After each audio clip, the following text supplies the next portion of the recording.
बात ये है कि भाई ये तो पहले से ही पता था कि यहाँ पर ये सालों से रह रहे हैं या अवैध रूप से ही रह रहे हैं। झुग्गी जो है वो अवैध ही होती है। झुग्गी कोई ऐसा नहीं होता कि मालिकाना हक है इन लोगों के पास में। लेकिन बीजेपी ने चुनाव से पहले ये खूब ढिंडोरा पीटा था, खूब चुनावी वादा किया था।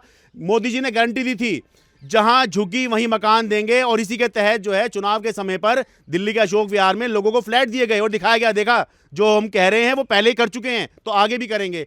लेकिन अब जब सत्ता में आए हैं तो झुग्गियां टूट रही हैं। तो मेरा सवाल उस वादे पर है।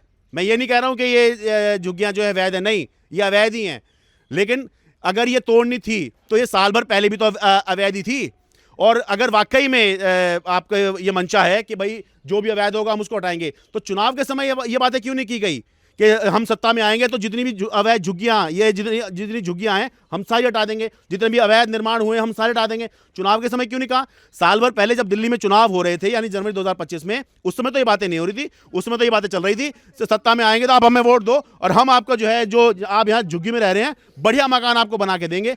चुनाव से पहले ये कहा गया इन्हीं लोगों को, और आज इन्हीं लोगों को आ जा रहे हो, हटो यहाँ से, तुमने यहाँ पर अवैध कब्जा कर रखा है, और डंडे मार के भगाएंगे पुलिस वाले इन लोगों को, ये कह रहे हैं। है जी, अभी बोल करके है